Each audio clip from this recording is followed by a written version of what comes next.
My name is Paul Ingout. I'm here in Igloolik, but I'm based out of Iqaluit. And I grew up here in Igloolik until I was in my 20s. Last time I was in Igloolik was about 5-6 years ago. The place has grown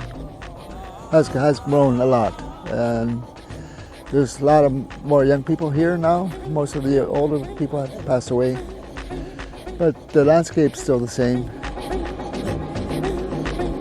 As a young lad growing up here, we used to walk all along the coastline here, and there used to be hundreds and hundreds of birds, shorebirds and snow buntings, and we would walk inland to all the lakes. There's lots of lakes in the island of Igloolik. There was no four-wheelers back then. The only way to get around was by walking, and we walked all over the place up on this island, picking eggs.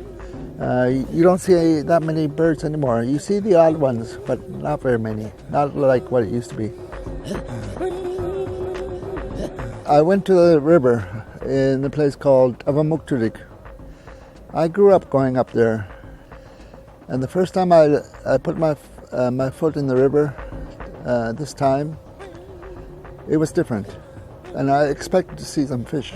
I walked along the shore and didn't see anything. There was no fish going up the river. That was a bit surprising and sad. One time I went up there, and that little area that I walked in, I was seeing so many fish. I would catch them, put them through a loop under their gills into a rope, and I was dragging 14 fish, and I was not even halfway up the river. And I said, that's enough for me.